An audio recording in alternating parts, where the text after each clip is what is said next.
আসসালামু আলাইকুম গাইস, আপনারা সবাই কেমন আছেন? রূপকথা কুকিং হাউজে সবাইকে স্বাগতম জানাচ্ছি। গাইস, আমি আজ ভিন্ন স্বাদের আম মাখাবো। এই দেখেন, বাইরে প্রচুর গরম। আমি আমগুলো এইভাবে কেটে নিয়েছি, এই যে এরকম।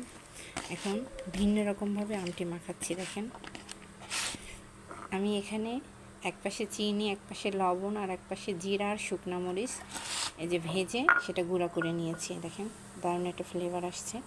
আমি এই তিনটা জিনিস একসাথে দিয়ে দিচ্ছি, দিয়ে একটু মেখে নেব।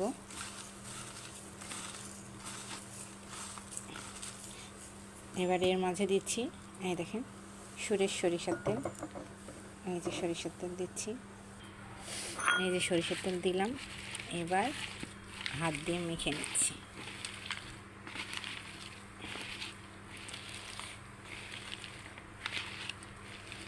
এইভাবে আম মাখালে অনেক অনেক বেশি মজা লাগে। আচারের থেকেও আমার এই ধরনের আম মাখা মজা লাগে। আপনারা এইভাবে মেখে খেয়ে দেখবেন। যদি ভালো না লাগে তাহলে আমাকে কমেন্ট শেয়ার করে জানাবেন। আমাকে সাবস্ক্রাইব দিবেন। আপনাদের সাবস্ক্রাইবের অপেক্ষায় আমি সবসময় থাকি। গাইস, আমি সবসময় বারবার বলেছি, আমার এই চ্যানেলটি একদমই নতুন চ্যানেল। শখবশত আমি এই ইউটিউব চ্যানেলটি খুলেছি। আপনাদের যদি ভালো নাও লাগে তাও আমাকে কমেন্টে জানাবেন। আমি মিষ্টি খেতে বেশি পছন্দ করি, তাই বেশি মিষ্টি দিয়েছি। আর যেহেতু আমার মেয়েরা খাবে, দারুণ একটা জিরার ফ্লেভার আসছে।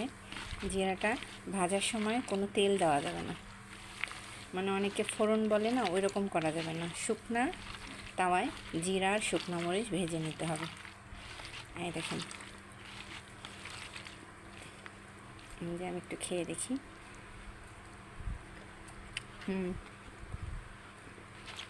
অনেক মজা। বিশ্বাস করেন, বাসায় আপনারা মাখে খেয়ে দেখেন। যদি ভালো না লাগে আমাকে কমেন্টে জানাবেন। অনেক অনেক বেশি মজা লাগতেছে, আর ফ্লেভারটা আসতেছে সেই রকম, একের ফ্লেভার আসতেছে। বাইরে দেখেন প্রচুর রোদ, এই যে প্রচুর রোদ, আর আমি এই যে ঘরে বসে আম মাখাচ্ছি। আপনারা সবাই ভালো থাকবেন। আল্লাহ হাফেজ।